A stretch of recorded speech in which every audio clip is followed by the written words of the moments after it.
ബഹുമാനപ്പെട്ട അധ്യക്ഷൻ ശ്രീ രാംകുമാർ, മറ്റ് സുഹൃത്തുക്കൾ, ഈ സന്ദർഭത്തിൽ VK-നെ കുറിച്ച് സംസാരിക്കുന്നതിന് മുമ്പ് അദ്ദേഹത്തിൻ്റെ സ്മാരകത്തെ കുറിച്ചാണ് രണ്ടു വാക്ക് പറയുന്നത് തോന്നുന്നു. 1-2 മാസങ്ങൾക്ക് മുമ്പ് നമ്മളിൽ പലരും സന്ദർശിച്ച ഒരു സ്മാരകമാണ്. അതിൻ്റെ അവസ്ഥ നേരിൽ കണ്ടതുമാണ്. ഇതിനൊരു അത്ഭുതമൊന്നുമില്ല. നമ്മുടെ എല്ലാ സ്മാരകങ്ങളുടെയും അവസ്ഥ ഏതാണ്ടെങ്കിൽ ഇതൊക്കെ തന്നെയാണ്. സാഹിത്യ അക്കാദമിയുടെ കീഴിൽ തന്നെ 4-5 സ്മാരകങ്ങളുണ്ട്. പലതിൻ്റെയും ദാരുണമായ അവസ്ഥ ഒരു മുറിയിൽ കൊണ്ട് തള്ളുക, അവരെ ഓർമ്മിക്കുന്ന സംഗതികളൊക്കെ അതവിടെ കണ്ട് ചെതല് പിടിച്ചു പോവുക, മഴ കൂടുക എന്നതൊക്കെ നമ്മൾ നിരന്തരം കണ്ടതാണ്. മാധവിക്കുട്ടിയുടെ സ്മാരകം ഇതുപോലെ അക്കാദമിയുടെ 4 കെട്ട് എന്ന് പറയുന്ന ചോർന്നൊലിക്കുന്ന ദിക്കിൽ കൊണ്ടിട്ട് അവരുടെ സോഫയും അവരുടെ സെറ്റുകളും കട്ടിലും കിടക്കയും എല്ലാം നനഞ്ഞു കുതിർന്ന് നമ്മൾ കണ്ടതാണ്. പിന്നീട് അത് ഏതാണ്ട് ഒരു ജീർണാവസ്ഥയിൽ എത്തിയതിനു ശേഷമാണത് പൊന്നിയൂർ കുളത്തെ പോലത്തെ സ്മാരകത്തിലേക്ക് കൊണ്ടുപോയിരുന്നത്. മുണ്ടശ്ശേരിയുടെ ചാരികസേനയും കോളാമ്പിയും ഒക്കെ ഇപ്പോൾ സാഹിത്യ അക്കാദമിയുടെ അപ്പൻ തമ്പുരാൻ സ്മാരകത്തിൽ ഒരു മുറി കൊണ്ട് തള്ളിയിരിക്കുകയാണ്. ഒന്നും പ്രോപ്പറായിട്ട് വെക്കാനുള്ള സംവിധാനമോ ഒന്നും അക്കാദമിക്കുമില്ല, സർക്കാരിനുമില്ല. നമ്മുടെ സ്മാരകങ്ങളുടെ പൊതുവായ അവസ്ഥ അതാണ്. VK-ന്റെ സ്മാരകം ഇതുപോലെ തന്നെയാണ്, നിങ്ങൾ കണ്ടതാണ്. അദ്ദേഹം ഉപയോഗിച്ചിരുന്ന വസ്തുക്കളെല്ലാം കൂടി 2 ട്രങ്ക് പെട്ടി കുത്തി നിറച്ച് അവിടെ വെച്ചിരിക്കുകയാണ്.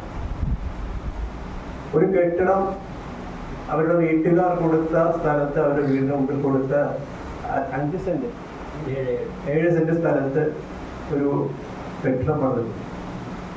ഒരു വീട് പോലൊരു കെട്ടിടം, സ്മാരകവുമായിട്ട് യാതൊരു ബന്ധവുമില്ലാത്ത തരത്തിലുള്ള ഒരു കെട്ടിടം. ഇപ്പൊ വീണ്ടും 3 സെന്റ് അവർ 4 സെന്റ് വീണ്ടും അവരുടെ വീടിന്റെ മുമ്പിൽ വഴിയിൽ കൊടുത്തിട്ടുണ്ട്. അതെന്ത് വേണമെന്നറിയാതെ ഒരു അമ്പോനെ പോലുള്ള അതിന്റെ പ്രസിഡന്റ്, കാരണം എന്താ സാമ്പത്തിക ബുദ്ധിമുട്ടാണ്, സർക്കാർ പണമില്ല. കഴിഞ്ഞ മുമ്പത്തെ ബഡ്ജറ്റിൽ തോമസ് ഐസക് ധനകാര്യമന്ത്രിയായിരിക്കുന്ന കാലത്ത് 1 കോടി രൂപ 2 കോടി രൂപ സ്മാരകത്തിന് അനുവദിച്ചായിട്ട് ബഡ്ജറ്റ് പ്രസംഗത്തിൽ പറഞ്ഞതാണ്. ഇന്ന് വരെ 2 രൂപ പോലും ആ സ്മാരകത്തിന് കിട്ടിയിട്ടില്ല എന്നതാണ് അവസ്ഥ. ഈ സമയത്ത് ഇങ്ങനെ പോയിക്കൊണ്ടിരിക്കുമ്പോൾ 10 വർഷമായിട്ടുണ്ടാവും ആ സ്ഥലം, 10-ൽ കൂടുതലായിട്ടുണ്ട്. വത്സര പ്രസിഡന്റായിരിക്കുന്ന സമയത്താണ് അതിന്റെ തറക്കല്ലിടുന്നത്.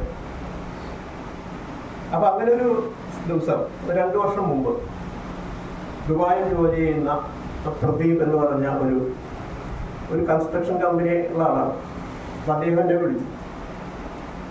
ഒരു പുസ്തകം അദ്ദേഹം വായിച്ചു, അതിന്റെ പേരിലാണ് വിളിച്ചത്. അപ്പൊ അദ്ദേഹം പറഞ്ഞു, എനിക്ക് VK-ന്റെ പുസ്തകങ്ങൾ ഞാൻ കുറെ വായിച്ചിട്ടുണ്ട് ചെറുപ്പം മുതലേ, പക്ഷെ VK-നെ കുറിച്ച് എനിക്ക് അതൊന്നും പറഞ്ഞുകൂടാ. ഈ പുസ്തകം വായിച്ചപ്പോൾ കുറെ അറിവുകൾ കിട്ടി, എനിക്ക് അദ്ദേഹത്തിന്റെ സ്മാരകം ഒന്ന് കാണണമെന്നുണ്ടെന്ന്. അപ്പൊ ഞാൻ പറഞ്ഞു, അദ്ദേഹത്തിന്റെ വീട് ഇരിങ്ങാലക്കുടയ്ക്കടുത്ത് കോണത്തുകുന്ന് എന്ന് പറഞ്ഞ സ്ഥലത്താണ്. അപ്പൊ ഞാൻ അദ്ദേഹത്തോട് പറഞ്ഞു, അവിടെ വന്ന് സ്മാരകം കാണുമൊന്നും വേണ്ട, കോണത്തുകുന്നിന്റെ വില്ലേജ് ഓഫീസ് കണ്ടാൽ മതി, ഏതാണ്ട് അതുപോലെ ഇരിക്കും. അല്ലെങ്കിൽ ഇത്രയും ബുദ്ധിമുട്ടി ഇത്ര ദൂരം വരണ്ടെന്ന് ഞാൻ പ്രദീപിനോട് പറഞ്ഞു. അപ്പൊ പ്രദീപ് ചിരിച്ചു മനസ്സിലായില്ല. കഴിഞ്ഞ വർഷം വീണ്ടും അദ്ദേഹം ഇവിടെ വന്ന് സ്മാരകം കണ്ടു, ലീവിന് വന്നു. അവിടെ അദ്ദേഹത്തിന് കാര്യം മനസ്സിലായി. വീണ്ടും അദ്ദേഹത്തിനെ വിളിച്ചു. ഞാൻ അവിടെ പോയി കണ്ടു, വല്ലാത്തൊരവസ്ഥയാണെന്നുള്ളത്.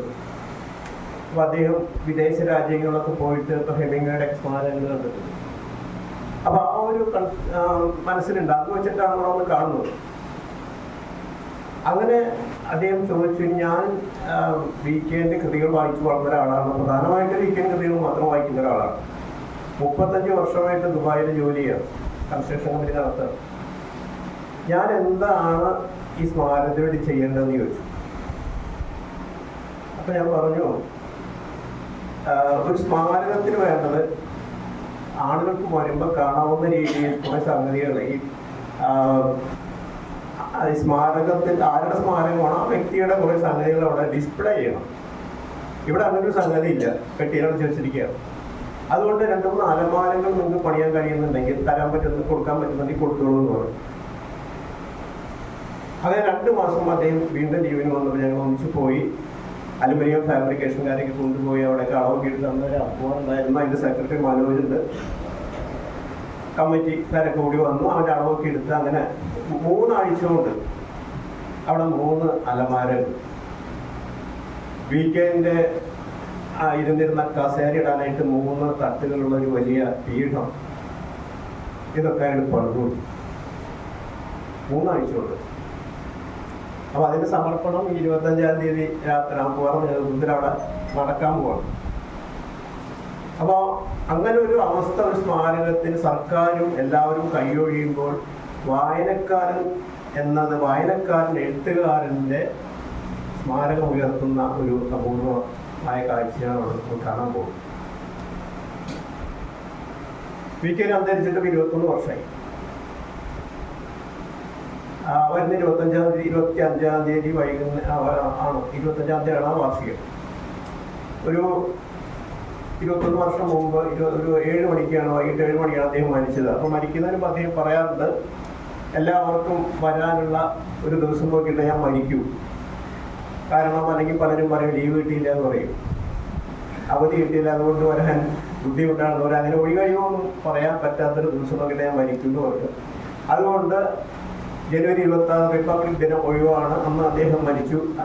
അതിന് തലേന്ന് ശവസംസ്കാരത്തിലൊക്കെ എല്ലാവർക്കും പങ്കെടുക്കാൻ കഴിഞ്ഞു. ഈ വർഷവും അങ്ങനെ തന്നെയാണ്. VKനെ പറ്റി അറിയാവുന്ന, ലഭിക്കാവുന്ന, എന്നെ സംബന്ധിച്ച് കിട്ടാവുന്നതെല്ലാം ഒരു പുസ്തകത്തിൽ എഴുതി അദ്ദേഹത്തിൻ്റെ ജീവചരിത്രത്തിൽ. ഇനി എന്താണ് അതിനെക്കുറിച്ച് പറയാനുള്ളത് ചോദിച്ചാൽ അതിൻ്റെ ഉത്തരം VK തന്നെ ഒരിക്കൽ പറഞ്ഞിട്ടുണ്ട്. വല്ല ബാക്കിയുണ്ടോ എന്ന് ചോദിക്കും. അദ്ദേഹത്തിൻ്റെ കാവ്യം എന്ന് പറയുന്ന നോവലിൽ ഈ ജ്ഞാനപീഠം കമ്മിറ്റി കൂടിക്കൊണ്ടിരിക്കുകയായിരുന്നു. അദ്ദേഹം പറയുന്നൊരു കഥയാണ്. ജ്ഞാനപീഠം കമ്മിറ്റി കൂടിക്കൊണ്ടിരിക്കുകയായിരുന്നു. അപ്പോൾ അതിലൊരു ശിപായി പുറത്ത് പത്രക്കാർ കാത്തു നിൽക്കുന്നുണ്ട്. അപ്പോൾ അതിലൊരു ശിപായി പുറത്തു വന്നിട്ട് പറഞ്ഞു, അപ്പോൾ എല്ലാവരും ഈ കാളിദാസനെ കുറിച്ചാണ് എഴുതുന്നത്. നോർത്ത് ഇന്ത്യക്കാരാണ് ഈ ജഡ്ജിമാർ. അപ്പോൾ കാളിദാസനെ കുറിച്ചൊക്കെ എഴുതുന്നവരെ കിട്ടുള്ളൂ.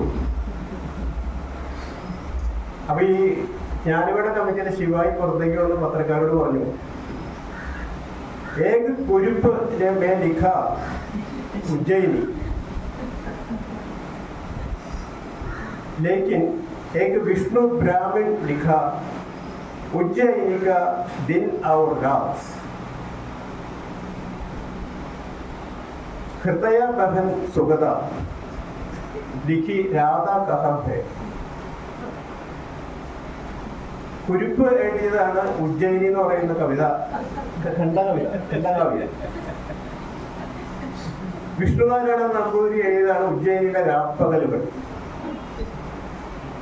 ഹൃദയയുടെ അനിയത്തി സുഗത എഴുതിയതാണ് രാധ എവിടെ എന്ന കവിത. ഇതെല്ലാം നോർത്ത് ഇന്ത്യയിലാണ്.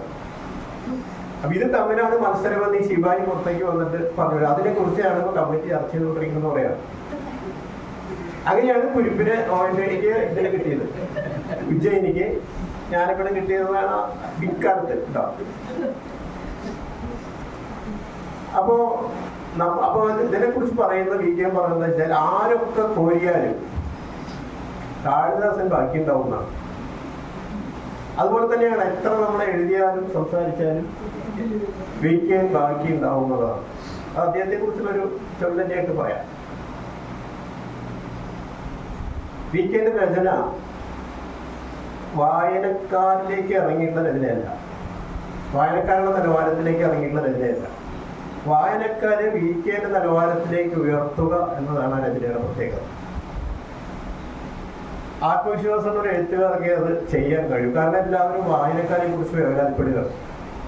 എൻ്റെ കൃതി ആരും വായിച്ചില്ലെങ്കിലും ഞാൻ എഴുതിയത് വെറുതെ എന്ന് വേവലാതിപ്പെടുമ്പോൾ അങ്ങനെ വേവലാതിപ്പെടാതെ വലിയൊരു ലെവലിലേക്ക് VKന്റെ ലെവലിലേക്ക് വായനക്കാരെ ഉയർത്തുക എന്നതാണ് VK സാഹിത്യത്തിന്റെ ഒരു പ്രത്യേകത. സ്വന്തം വായനക്കാരെ സൃഷ്ടിക്കുക എന്നുള്ളതാണ് ഏത് എഴുത്തുകാരുടെയും ഒരു പ്രതിഭ എന്ന് പറയും. അപ്പൊ അതുകൊണ്ടാണ് ഒരു പത്രക്കാരൻ വികെനോട് ചോദിച്ചു, ഇന്റർവ്യൂവിൽ ചോദിച്ചു, എഴുതുമ്പോൾ വായനക്കാരെ മുന്നിൽ കാണാറുണ്ടോ, അവരുടെ പ്രതികരണം എന്താണെന്ന് ഓർക്കാറുണ്ടോ എന്ന് ചോദിച്ചു. അപ്പൊ വികെനെ കുറിച്ച് ആലോചിച്ചിട്ട് പറഞ്ഞു, 3 കാര്യങ്ങൾ വായനക്കാരനെ മുന്നിൽ കാണണം, അവരുടെ പ്രതികരണം എന്തായിരിക്കും എന്ന് ആലോചിക്കണം, എഴുതുകയും വേണം. എല്ലാത്തിനും കൂടി സമയം കിട്ടാറില്ല അവർ. ഈ 3 കാര്യങ്ങൾ ഒരേ സമയം ചെയ്യുന്നു. വായനക്കാരൊന്നും എടുക്കാറില്ല വികെന്. ഈ ജീവചരിത്രം എഴുതിയതിനു ശേഷം ആണ് എനിക്കൊരു കാര്യം വ്യക്തമായത്. വികെൻ വായനക്കാർ എന്നത് ഒരു മതമാണ്, ഒരു നിഗൂഢ മതമായിട്ടാണ് എനിക്ക് വികെൻ വായനക്കാരെ തോന്നിയത്. കാരണം അവർ പരസ്പരം ആരും വികെനെ കുറിച്ച് അങ്ങനെ സംസാരിക്കില്ല. പബ്ലിക്കായിട്ട് ഓരോ രചനയും ഉൾക്കൊണ്ട് വായിക്കുന്ന ഒരു വിഭാഗമാണ്. അതിലെ വാക്യങ്ങളും പ്രയോഗങ്ങളെല്ലാം കാണാപ്പാടമാണ്. പക്ഷെ അതൊന്നും ഒരു പൊതു സദസ്സിൽ വന്ന് പറയുകയോ അതിനെക്കുറിച്ച് എഴുതുകയോ ഒന്നും ചെയ്യില്ല. കാരണം വികെൻ സാഹിത്യം വായനക്കാരിൽ നിന്ന് ആവശ്യപ്പെടുന്നത് സമ്പൂർണ്ണ വിധേയത്വമാണ്. നമ്മൾ പറയില്ലേ, ഒരു അടി തെറ്റിയാൽ വെള്ളത്തിലേക്ക് വീഴും എന്ന് പറയുന്നത് പോലുള്ള ഒരു അവസ്ഥ വികെനും വായനയിലുണ്ട്. അത് കറക്റ്റായിട്ട് ഇങ്ങനെ പോയിക്കൊണ്ടിരിക്കണം. നമ്മുടെ ശ്രദ്ധ ഒന്നും തെറ്റാൻ പാടില്ല കൃതിയിൽ. അങ്ങനെ ഒരു വായനാ സംസ്കാരത്തെ വികെൻ തന്നെ നിർമ്മിച്ചെടുക്കുകയാണ്. ഇപ്പൊ നമ്മൾ ചിലപ്പോൾ ഒരു കമ്മ്യൂൺ പോലെ എന്നൊക്കെ പറയില്ല, അതുപോലെ ഒരു സമൂഹമാണ്, വിഭാഗമാണ്. അതായത് കൊയ്ത്ത് മാത്രമല്ല, അതിനു മുമ്പുള്ള കന്നുകൂട്ടലും വളമിടലും എല്ലാ വായനക്കാരും ചെയ്തോളും. അങ്ങനെ വലിയൊരു ഉത്തരവാദിത്വം വായനക്കാരനെ ഏൽപ്പിക്കുന്ന ഒന്നാണ് വികെൻ സാഹിത്യ വായന എന്നത്. കഥാപാത്രങ്ങൾ വികെനെയാണോ വികെൻ കഥാപാത്രത്തിനെയാണോ പിന്തുടരുന്നത് എന്നുള്ള നമുക്കൊരു കൺഫ്യൂഷൻ നമുക്കുണ്ടാവും. ആ കാലത്ത് ഒരു ദിവസം ഒറ്റപ്പാലം ജനറൽ ആശുപത്രി വികെനെ അഡ്മിറ്റ് ചെയ്തു. അപ്പോൾ തിരുവല്ലാമലയിൽ ഒരാള്, രാംകുമാറിന്റെ സുഹൃത്താണ്, കാണാനായിട്ട് ചെന്നു ആസ്പത്രിയിൽ. അവിടെ ചെന്ന് റിസപ്ഷനിൽ ചോദിച്ചു, വികെൻ ഏത് മുറിയിലാണ് കിടക്കണമെന്ന് ചോദിച്ചു. അപ്പോൾ ഒരു നേഴ്സ് രജിസ്റ്റർ നോക്കിയിട്ട് പറഞ്ഞു, അങ്ങനെ ഒരാളോട് അഡ്മിറ്റ് ആയിട്ടാണോ? അല്ല, ഉണ്ടാവും, ഞാൻ കുട്ടിയുടെ വീട്ടിൽ നിന്നാണ് വരുന്നത്, അദ്ദേഹം ഇവിടെ അഡ്മിറ്റ് ആയിട്ട് അവർ കണ്ടുപോയ ആളുകളെ ഞാൻ കണ്ടു, ഇത് മുറി അറിയാൻ വേണ്ടിയിട്ടാണെന്ന് പറഞ്ഞു. അപ്പോൾ ഇതിനെ കുറച്ച് എവിടെയാണ് ഈ സ്ഥലം എന്ന് ചോദിച്ചപ്പോൾ കണിയാർക്കോട് എന്നാണ് സ്ഥലത്തിന്റെ പേര്. അപ്പോൾ അതിന് രജിസ്റ്റർ മറിച്ചിട്ട് ഒരു 4 കുട്ടിനാരുണ്ട് എന്ന് പറഞ്ഞു. അപ്പോൾ ഇനീഷ്യൽ നോക്കിയപ്പോൾ അത് എൻ്റെ സംഗതി. അപ്പോൾ ഇന്ന സ്ഥലത്താണെന്ന് പറഞ്ഞു. അദ്ദേഹം തിരുവല്ലാമലക്കാരൻ അങ്ങോട്ട് കയറി ചെല്ലുകയാണ്. ഞാൻ ചെന്നപ്പോൾ ഒരു ജനറൽ വാർഡാണ്, കുറെ ആളുകൾ എടുക്കുന്നത്, അതിൻ്റെ ഇടയിൽ വികെൻ ഒരു കട്ടിൽ ഇരിക്കുന്നത്. അപ്പോൾ അദ്ദേഹം തിരുവല്ലാമലക്കാരനായ അദ്ദേഹം ചോദിച്ചു, ഒരു വളരെ അടുപ്പക്കാരാണ്, എന്താണിത് വികെൻ, നിങ്ങൾ ഇങ്ങനെ ജനറൽ വാർഡിൽ നിന്ന് കിടക്കേണ്ട ആളാണ്, നിങ്ങളൊരു കുറി സ്വന്തമായിട്ട് മുറിയിൽ പേവാർഡിൽ കിടക്കേണ്ട ആളല്ലേ, ഇതിങ്ങനെ ഇത്രയും രോഗികളുടെ ഇടയിൽ നിങ്ങൾക്ക് കാര്യമായിട്ട് അസുഖമില്ല, ഇത്രയും രോഗികളുടെ ഇടയിൽ നിങ്ങൾ ഇങ്ങനെ ഇരിക്കുന്നു, വളരെ ഈ കണ്ടിട്ട് വളരെ വിഷമം തോന്നുന്നു. അപ്പൊ വികെൻ പറഞ്ഞു, അതൊന്നും കാര്യമില്ല ശങ്കര, താൻ ടാഗോറിനെ കേട്ട് അറിയോ ചോദിച്ചു. അപ്പൊ ശങ്കരൻ പറഞ്ഞു, ആ ജനഗണമന എഴുതിയാണല്ലേ, ഞാൻ അറിയും, കേട്ടിട്ടുണ്ട്. അയാളൊരു കഥ ഉണ്ടാ അറിയോ ചോദിച്ചു. ഇല്ല. അപ്പൊ ഈ ടാഗോർ കൽക്കട്ടയിലൊരു ആസ്പത്രിക്ക് ഇതുപോലെ ചെറുപ്പമാണ്, വളരെ പ്രായമായതിനു ശേഷമാണ്, 80-75 വയസ്സൊക്കെ ആയതിനു ശേഷമാണ്. അപ്പൊ അവിടെ ചെന്ന് ഭയങ്കരമായി ചുമയും പനിയൊക്കെയാണ് ടാഗോർ. അവിടെ ചെന്ന് അപ്പൊ ഈ ഒരു ഡിസ്പെൻസറിയാണ്, വലിയ ആസ്പത്രി, ചെറിയ ഡിസ്പെൻസറിയാണ്. അവിടെ ചെന്ന് അതെനിക്ക് ഡോക്ടറെ കാണണമെന്ന് പറഞ്ഞു. അപ്പൊ ഒരു ക്ലർക്ക് അവിടെ പേരെഴുതാനെങ്കിൽ ഇരിക്കുന്നുണ്ട്, ടിക്കറ്റ് കൊടുക്കണം. അപ്പൊ ചോദിച്ചു, എന്താ പേരെന്ന് ചോദിച്ചു. ഒരു ടാഗോർ എന്നാണ്, മുഴുവൻ പേര് പറയുന്നത് രവീന്ദ്രനാഥ ടാഗോർ. വയസ്സ് എത്രയായി? വയസ്സ് പറഞ്ഞു. ക്ലർക്ക് ഒരു വികാരവും ഇല്ലാതെ എഴുതി ചീട്ട് കൊടുത്തു. അവിടെ പോയിരിക്കാൻ പറഞ്ഞു, ഡോക്ടർ വരുമ്പോൾ വിളിക്കാം എന്ന് പറഞ്ഞു. അങ്ങനെ ടാഗോർ അവിടുത്തെ ഒരു ആടുന്ന ബെഞ്ചും അവിടെ പോയിരിക്കാം. അപ്പൊ കുറച്ച് നേരം ഇയാൾ ഭയങ്കര ശ്രമിച്ചുകൊണ്ടിരിക്കുകയാണ്. ആ സമയത്ത് കുറച്ച് കഴിഞ്ഞപ്പോൾ ഒരു 10-20 മിനിറ്റ് കഴിയുമ്പോൾ ഡോക്ടർ നഴ്സൊക്കെ വന്നു. അപ്പൊ അവര് വന്നോണ്ട് അവരോട് ചടങ്ങുണ്ട്. അവർ ഈ ജനഗണമന വേണ്ടിയിട്ടാണ് ജോലി ആരംഭിക്കും. അപ്പൊ അവിടെ രോഗികളും അപ്പൊ തന്നെ ഹോസ്പിറ്റലിൽ കുറച്ച് ജോലിക്കാരൊക്കെ ഉണ്ട്. അങ്ങനെ ജനഗണമന ചൊല്ലിയാണ്. അപ്പൊ എല്ലാവരും ഇയാൾ ഈ തയ്യാറോടെ എണീക്കുന്നില്ല. എണീക്കാൻ വയ്യ. പുള്ളി അങ്ങനെ ഇരിക്കുകയാണ്. കൂടി ആ ബെഞ്ചിൽ തന്നെ ഇരിക്കുകയാണ്. അപ്പൊ നേഴ്സ് വന്നിട്ട് പറഞ്ഞു, കർമ്മോരെ ദേശീയഗാനം പാടുന്നില്ലേ, ഒന്ന് എണീച്ചൊന്നുകൂടെ ഒരു ബഹുമാനമൊക്കെ വേണ്ടേ ഈ ദേശീയഗാനത്തോട്, ഒന്ന് എണീക്കും എന്ന് പറഞ്ഞ ഇയാളെ എണീപ്പിച്ച് നിർത്തുകയാണ് ടാഗോർ. അപ്പൊ വിജയൻ ചോദിക്കുകയാണ്, ടാഗോറിന്റെ അനുഭവം ഇതാണെങ്കിൽ വിജയന്റെ അനുഭവത്തായി അതിന് നോബൽ പ്രൈസ് ആക്കി ഇരിക്കുന്ന സമയമല്ലേ. അപ്പൊ ഈ യുക്തിപരമായിട്ട് ഈ കഥയെ സമീപിക്കാൻ കഴിയില്ല. യുക്തിപരമായിട്ട് നമുക്ക് ഈ കഥ പൊളിയും. കാരണം 1911 നോബൽ സമ്മാനം കിട്ടിയതിനു ശേഷം 30 വർഷം ജീവിച്ച് 1941 മരിച്ചു ടാഗോർ. ജനഗണമന ദേശീയഗാനായിരുന്നു 1950. അദ്ദേഹം മരിച്ച് 9 കൊല്ലം കഴിഞ്ഞിട്ടാണ് ദേശീയഗാനാക്കുന്നത്. അപ്പൊ യുക്തിപരമായിട്ടല്ല അതിനെ സമീപിക്കുന്നത്. ഇതിന്റെ ഫോഴ്സ്, ഇതിന്റെ ഇമ്പാക്റ്റ് ആണ് വീക്കെൻഡ് കൃതികളുടെ ഒരു പ്രത്യേകതയാണ്. അതിന്റെ ഔട്ട്പുട്ട് അല്ലെങ്കിൽ ഇമ്പാക്റ്റ് ആണ് കഥകളുടെ വരുന്നത്. പ്രത്യാഘാതം എന്ന് വേണമെങ്കിൽ നമുക്ക് പറയാം. അതായത് കാലം എന്നത് വീക്കെൻഡ് സാഹിത്യത്തിൽ ഇല്ല. കാലത്തിന്റെ കാലനാകുന്നു നാം എന്നാണ് വീക്കെൻഡ് പറഞ്ഞിട്ടുള്ളത്. അതുകൊണ്ടാണ് നമ്മുടെ ദുഷ്യന്തൻ മാഷ് എന്ന് പറയുന്ന നോവലിൽ, ചെറിയ നോവലിൽ, ശന്തനുവിന് വേണ്ടി പെണ്ണ് കാണാനായിട്ട്, സത്യവതി പെണ്ണ് കാണാനായിട്ട് ഭീഷ്മർ പോകുമ്പോൾ കൂടെ പോകുന്ന സറച്ചാത്തുവാണ്. അത് ഈ കാലത്തിന്റെ ശിഥിലീകരണമാണ്, കാലത്തിന് വില വയ്ക്കാത്ത ഒരു എഴുത്ത്. അതുകൊണ്ടാണ് അങ്ങനെ 100, 1000 കൊല്ലം 2000 കൊല്ലം കഴിഞ്ഞിട്ടുള്ള ആളുകൾ ഒരേ സമയം വരുന്നത്. അപ്പോൾ ഈ പ്രത്യാഘാതം എന്ന ഒരു സംഗതിയാണ് ഈ വീക്കെൻഡ് സാഹിത്യം എന്ന് പറയുന്നത്. ആഘാതമല്ല, പ്രത്യാഘാതം. ചാത്തൻസിനെ കുറിച്ച് നേരത്തെ ഇവിടെ സൂചിപ്പിച്ചു. അദ്ദേഹം കടുത്ത അണ്ണാ-DMK-കാരനായി.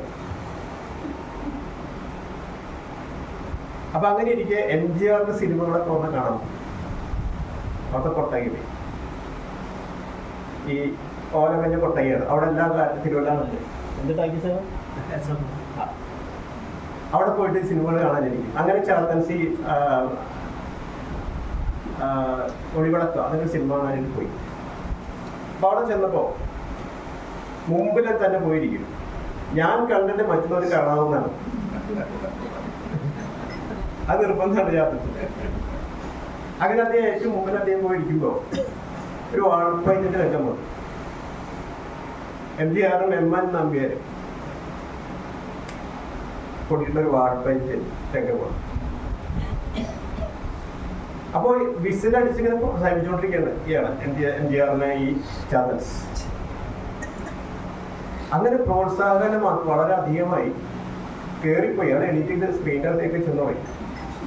അത്രയും രൂക്ഷമായപ്പോ MGRന്റെ ശ്രദ്ധ തെറ്റി.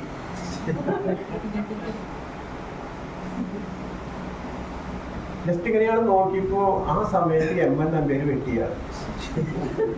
വെട്ടി കയ്യിൽ പരിക്കേറ്റ് രക്തം മാറുന്നു തുടങ്ങി. ഇയാളെ പാട് താഴ്ത്തി. അത് ഇയാൾക്ക് ചാത്തൻസിന് സഹിച്ചില്ല. ഇവിടെ തന്നെ ചാത്തൻസ് അറിയുന്ന കത്തി എടുത്തിട്ട് ഇങ്ങനെ ഇറങ്ങി കൊടുക്കാതെ എന്നാ കൊല്ലവനെ എന്ന് പറഞ്ഞിട്ട് നേരിട്ട് കൊടുക്കാം. ഇത് കേട്ടോടെ MGR കൂടുതൽ ദേശീയ ഇറങ്ങി പോടാറുള്ളത്. ആരോട്? ചാത്തൻസ് വളരെ വിഷമത്തോടുകൂടി കരഞ്ഞുകൊണ്ട് എൻ്റെ അണ്ണൻ എന്നെ ഇങ്ങനെ പറഞ്ഞില്ലേ എന്നുള്ള വിഷമത്തിൽ ചാത്തൻ അവിടെ ഇറങ്ങി പോവാണ്. എന്ന് മാത്രമല്ല നേരിട്ട് ചെന്ന് DMK ഇറങ്ങും. ചാത്തന് ചെയ്യാവുന്ന ഏറ്റവും വലിയ പ്രതികാരം അതാണ്. അണ്ണ DMKന്ന് രാജിവെക്കുക പോലും ചെയ്യാതെയാണ് DMK. അതെ, അതിൽ വേറെ ഒന്നുണ്ട്. തമിഴ്നാട് രാഷ്ട്രീയത്തിന്റെ ഒരു നിഷ്കളങ്കത കൂടി ഉണ്ട്. തമിഴ്നാട് അങ്ങനെ ഈ ഒരു ആദർശത്തിന്റെ പേരുള്ള രാഷ്ട്രീയം ഒന്നുമല്ലല്ലോ. ഇന്ന് DMK, നാളെ ADMK, അന്നാ DMK എന്നാണ്. അപ്പൊ അങ്ങനെ ഈ പ്രത്യാഘാതമാണ് വീക്കെൻഡ് സാഹിത്യം എന്നത്. ഒരു തായമ്പയെ കുറിച്ച് പറയും, താച്ചുമാരാരുടെ തായമ്പയെ കുറിച്ച് പറയും. 7 ചെണ്ടക്കാർക്കും 3 എലത്താഴക്കാർക്കും മധ്യേ താച്ചുമാരാർ ചെണ്ടയിൽ കവിത, ഗദ്യകവിത, പ്രബന്ധം, ഉപന്യാസം, ചെറുകഥ, നോവൽ എന്നിവ രചിച്ചു എന്നാണ്. കടലാസും പെനൊന്നും വേണ്ട. അത്തരത്തിൽ സാഹിത്യത്തെ ഒരു ചെണ്ട കൊട്ടുന്നതിലേക്ക് കൊണ്ടുവരികയാണ്. അവിടെ അതിർത്തികളൊന്നുമില്ല. നേരത്തെ സമയത്തിന്റെ കാര്യം പറഞ്ഞ പോലെ തന്നെയാണ്, അതിരുകളില്ലാത്ത ഒരു സാഹിത്യമാണ്. വീക്കെൻഡ് സാഹിത്യത്തിലെ ഏറ്റവും പ്രശസ്തമായ ഭാഗം ട്രാൻസ്ലേഷൻസ് ആണ്. സാഹിത്യത്തിൽ വീക്കെൻഡ് കുറെ തർജ്ജമ ചെയ്യുന്നുണ്ട്. ഏറ്റവും പ്രധാനം ഡയലോഗുകളുടെ തർജ്ജമ ആണ്. Look like the evidence has been destroyed. അത് വ്യക്തമാണ്. എല്ലാ തെളിവുകളും നശിപ്പിക്കപ്പെട്ടിരിക്കുന്നു എന്ന് വേണമെങ്കിൽ നമുക്ക് പറയാം. പക്ഷെ വീക്കെൻഡ് അങ്ങനെ എല്ലാം തർജ്ജമ ചെയ്യാം. മള്ളൂർ ഗോവിന്ദപിള്ള ഉണ്ട വിഴുങ്ങിയ മാതിരി എന്നാണ്. അതായത് അതിനപ്പുറത്തേക്ക് പോകുന്നു, അതിന്റെ ഇമ്പാക്റ്റിലേക്ക് പോകുന്നു. Look like the evidence has been destroyed. Mallur Govinda Pillai ഉണ്ട വിഴുങ്ങിയ മാതിരി എന്നാക്കി മാറ്റുന്നത്. ഇതിലെ ഒരു പ്രശ്നം, ഈ മള്ളൂർ ഗോവിന്ദപിള്ള ആരാണെന്ന് അറിയാത്തവർക്ക് ഇത് എൻജോയ് ചെയ്യാൻ കഴിയില്ല എന്നുള്ളതാണ്. പണ്ട് നമ്മൾ പറയും മള്ളൂരിൽ 1 ലക്ഷം ഉണ്ടെങ്കിൽ ആരെയും കൊല്ലാം എന്നൊരു 50-60 കൊല്ലം മുമ്പ് കേരളത്തിൽ ചൊല്ലുണ്ടായി. അത്രയും വലിയ ക്രിമിനൽ വക്കീലാണ് ഈ മള്ളൂർ ഗോവിന്ദപിള്ള. അദ്ദേഹത്തിന്റെ ചരിത്രം കൂടി അറിഞ്ഞാൽ മാത്രമേ നമുക്ക്, പലതിലും അങ്ങനെയാണ്, ഒരു ഹിസ്റ്റോറിക്കൽ വാല്യൂ എഴുത്തിൽ വരികയാണ്, പൊളിറ്റിക്കൽ വാല്യൂ വരികയാണ്. അങ്ങനെ വരുമ്പോൾ മാത്രമേ ഈ ഹാസ്യം, വീക്കെൻഡ് ഹാസ്യം അതിൻ്റെതായ രീതിയിൽ ആസ്വദിക്കാൻ പറ്റുള്ളൂ എന്നാണ്. അതാണ് വായനക്കാരിൽ നിന്ന് പലതും ആവശ്യപ്പെടുന്നു വീക്കെൻഡ് സാഹിത്യം എന്ന് പറയുന്നത്. ഒരു ഹിന്ദി തർജ്ജമവും ഭാരത് മേ ബഹുത് പ്രാന്ത് ഹൈ, ഏക് പ്രാന്ത് ദൂസരാ പ്രാന്ത് സേ വിഭിന്ന ഹൈ. ഭാരതത്തിൽ നിരവധി പ്രദേശങ്ങളുണ്ട്, ഒരു പ്രദേശം മറ്റൊരു പ്രദേശത്തിന് വിഭിന്നമാണെന്നാണ് അതിൻ്റെ അർത്ഥം, ഈ വാക്യത്തിന്റെ അർത്ഥം. പക്ഷെ വീക്കെൻഡ് തർജ്ജമ ചെയ്തത് ഭാരതത്തിൽ നിരവധി പ്രാന്തുകളുണ്ട്, ഒരു പ്രാന്ത് മറ്റൊരു പ്രാന്തിൽ നിന്ന് ഭിന്നമാണ് എന്നാണ്. ഇമ്പാക്ട് അതാണ്.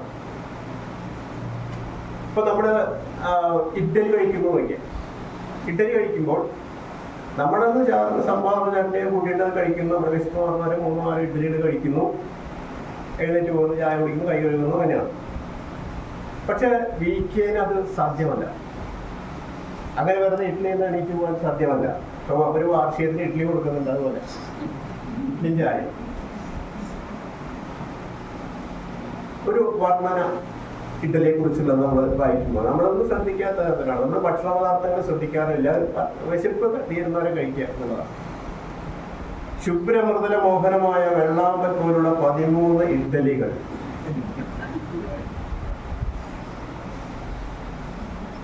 പച്ചമുളകും നാളികേരവും ചേർത്തരച്ച ചട്നി തവിയെടുത്ത് ഇഡ്ഡലിക്ക് മീതെ അഭിഷേകം ചെയ്തു നെടുകെ പൊട്ടിച്ച് 2 തവണയായി ഓരോ വൃത്തത്തെയും ആഹൂതി നടത്തി. വെറുതെ കഴിക്കില്ല. പിന്നെ പൊടിയിലേക്ക് തിരിഞ്ഞു. പപ്പടം കാച്ചിയ കറുത്ത നിറത്തിലുള്ള കൊഴുത്ത എണ്ണ മുളക് പൊടിയിൽ ഒഴിച്ച് അടുത്ത 3 ഇഡ്ഡലികളെ വധിച്ചു.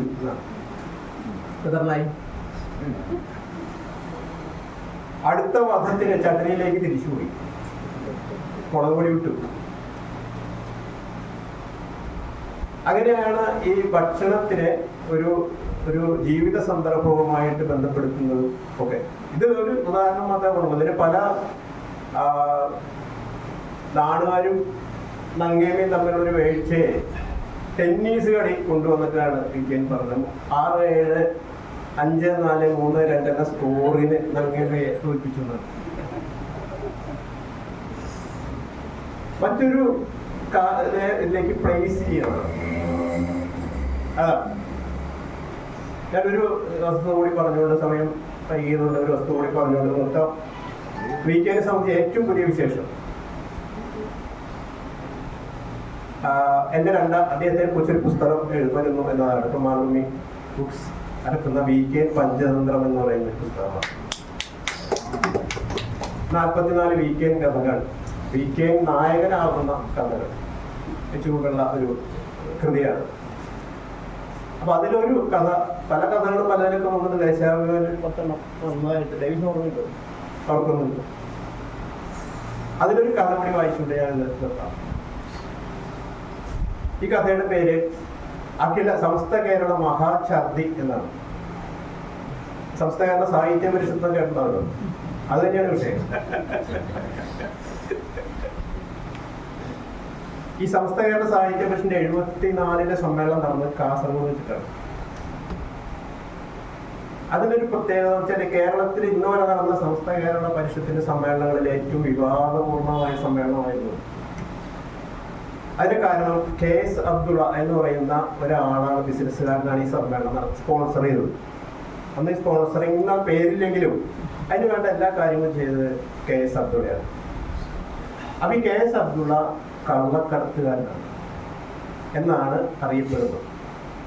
കേരളത്തിലെ ആദ്യത്തെ തലമുറയിലുള്ള കള്ളക്കടത്തുകാരനാണ്. അപ്പൊ അത് അദ്ദേഹത്തിന് അത് സ്വീകരിക്കരുതെന്ന് പറഞ്ഞിട്ട് വലിയ ബഹളമുണ്ടായി. പക്ഷെ അന്ന് അഴീക്കോടാണ് സാഹിത്യ പരിഷത്തിന്റെ പ്രസിഡന്റ്. അഴീക്കോടിനെ കുറിച്ച് കുഞ്ഞുണ്ണൊരു കവിത എഴുതിയിട്ടുണ്ട്, അറിയാമോ? ആർക്കും അറിയോ? ഒറ്റ വരിയുള്ള കവിതയാണ്.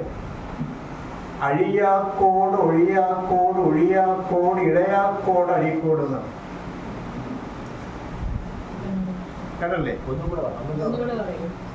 അഴിയാക്കോട് ഒഴിയാക്കോട് ഒഴിയാക്കോട് ഇടയാക്കോട് അഴീക്കോട്. അഴിയില്ല, ഒഴിയില്ല, ഒഴിയില്ല, ഇഴയില്ല. അഴിയാക്കോട് ഒഴിയാക്കോട് ഒഴിയാക്കോട് ഇഴയാക്കോട് അഴീക്കോട്. കുഞ്ഞുങ്ങളുടെ കവിതയാണ്. അപ്പൊ ആ അഴീക്കോടാണ് പരിഷത്തിന്റെ അന്നത്തെ പ്രസിഡന്റ്. ആ പരിഷത്തിൽ വെച്ചിട്ടാണ് ഇപ്പൊ കുപ്പിനത്തിൽ കുഞ്ഞാബ്ദുള്ളയുടെ പ്രസിദ്ധമായ ഒരു ഇതുണ്ടായത്. എനിക്ക് അച്ഛൻ, എൻ്റെ വാപ്പയും ഉമ്മയോടും പോലും എനിക്ക് കടപ്പാടില്ല എന്ന് പറഞ്ഞ പ്രസംഗം, വളരെ പിന്നീട് വളരെ വിവാദം ഉണ്ടാക്കിയ പ്രസംഗം ആ സാഹിത്യ പരിഷത്തിലാണ് കുഞ്ഞത്തിൽ കുഞ്ഞാബ്ദുള്ള ചെയ്തത്. അപ്പൊ അന്ന് പ്രസംഗം കാര്യങ്ങളൊക്കെ കഴിഞ്ഞ അസ്തിത്വ സാഹിത്യ ചർച്ചകൾ കാര്യങ്ങളൊക്കെ കഴിഞ്ഞതിന് ശേഷം അഴീക്കോട് അദ്ദേഹത്തിന്റെ മുറിയിലെത്തി അന്നത്തെ കണക്കുകളൊക്കെ എഴുതായിരുന്നു. അയാൾക്ക് ഡയറി എഴുതിക്കൊണ്ടിരിക്കുമ്പോൾ വാതിലിന് മുട്ട് കിട്ടും. അപ്പൊ അഴീക്കോട് വാതിൽ തുറന്നു നോക്കിയപ്പോ വീക്കെൻഡാണ്. അപ്പൊ എന്താ വിശേഷം? ഈ അപ്പൊ ഒരു 12-1 മണിയുണ്ട്. അപ്പോ പറഞ്ഞു, നല്ല അഴീക്കോട് ഒരു പ്രശ്നം ഉണ്ടായിരുന്നു. ഓക്കെ. അപ്പൊ അഴീക്കോട് അതിനെ വ്യാഖ്യാനിക്കുകയാണ്. ഏത് വാക്കിനെയും അഴീക്കോട് വ്യാഖ്യാനിക്കും. ഈ പ്രശ്നം എന്ന് പറഞ്ഞാൽ ചോദ്യം എന്നാണ് പ്രധാന അർത്ഥം. പിന്നെ പ്രശ്നം വയ്ക്കൽ, വാദം, വിഷയം, ശകുനം, അങ്ങനെ പല അർത്ഥങ്ങളുണ്ട്. ഇതിൽ ഏതാണ് വീക്കെൻഡ് ഉദ്ദേശിക്കുന്നത് ചോദിക്കാറ്. അപ്പൊ വീക്കെൻഡ് പറഞ്ഞു, അമരകോശം വ്യാഖ്യാനിക്കാനൊന്നും സമയമില്ല, എന്റെ പ്രശ്നം പരിഹരിക്കണം. അപ്പോൾ പറയൂ എന്താണ് പ്രശ്നം എന്ന് പറഞ്ഞു. അപ്പൊ പറഞ്ഞു, MT വാസുദേവനാര് മദ്യപിച്ച് വന്ന് എൻ്റെ മുറിയിൽ ശബ്ദിച്ചു. ഇതാണ് വിഷയം. അതിന് പരിഹാരം ഉണ്ടാകണം. പരിഷത്തിന്റെ പ്രസിഡന്റ് എന്ന നിലയ്ക്ക് അഴീക്കോട് അതിന് പരിഹാരം ഉണ്ടാക്കണമെന്ന് പറഞ്ഞു. അപ്പൊ അഴീക്കോട് നിങ്ങൾ ഒന്നിച്ചല്ലേ കഴിച്ചത്? അപ്പൊ അതെ, ഒന്നിച്ചെന്നെയാണ് കഴിച്ചത്, വേറെ ആൾക്കാരുണ്ടായിരുന്നു. അപ്പൊ അദ്ദേഹം ചോദിച്ചു, ഈ ഷോഡശ സംസ്കാരം ഇല്ലാതെയാണ് കഴിച്ചതെന്ന് ചോദിച്ചത്. അതായത് സോഡ ഒഴിക്കാതെ. അപ്പോ ഇല്ല, ആ സംസ്കാരം ഉണ്ടായിരുന്നില്ല, ഡ്രൈ ആണ് അടിച്ചത്. അപ്പോ അഴീക്കോട് ഇങ്ങനെ ആലോചിച്ചു പറഞ്ഞു, MT വീക്കെൻഡ് മുറിയിൽ പോയി ശബ്ദിച്ചിരിക്കുന്നു. അതെ, അത് ഈ രാത്രി തന്നെ ഒരു പരിഹാരം ഉണ്ടാക്കണം. അതെ, ഞാനുണ്ടാക്കുന്നതാണ്. അതെ, VK തന്നെ ഉണ്ടാക്കണം. എങ്ങനെ ഉണ്ടാക്കുന്നത് വെച്ചാൽ VK MTയുടെ മുറിയിൽ പോയി ശബ്ദം ചെയ്യും. അത് VK ഇവിടെ പിടിച്ചു, കൊള്ളാം. എന്നിട്ട് VK MTയുടെ മുറി അന്വേഷിച്ച് നടക്കും. അന്ന് രാത്രി മുഴുവൻ അന്വേഷിച്ചു. അപ്പൊ അഴീക്കോട് എന്ത് ചെയ്തെന്ന് വെച്ചാൽ ഒരു കമ്മീഷനെ വെച്ചു. ഇതിനെ പിന്തുടർന്ന ഈ കാര്യങ്ങളൊക്കെ ഒന്ന് പഠിക്കാൻ വേണ്ടി കമ്മീഷനെ വെച്ചു. അപ്പൊ ആ കമ്മീഷനെ കൊടുത്ത റിപ്പോർട്ട് എന്താ അറിയാം? അന്ന് VK അന്വേഷിച്ച് നടന്ന് ആകെ പരീക്ഷകനായിട്ട് എവിടെയോ പോയി കിടന്നു. മുറിയൊന്നും കാണാൻ പറ്റില്ല. പിറ്റേ ദിവസം കമ്മീഷനോട് പറഞ്ഞിരുന്നു, റിപ്പോർട്ടുകാരെന്ന് പറഞ്ഞിരുന്നു. അപ്പൊ കമ്മീഷൻ കൊടുത്ത റിപ്പോർട്ട് എന്താ പറയും? 2 മുറിയിൽ തൽക്കാലം നിലവിലില്ല എന്നാണ്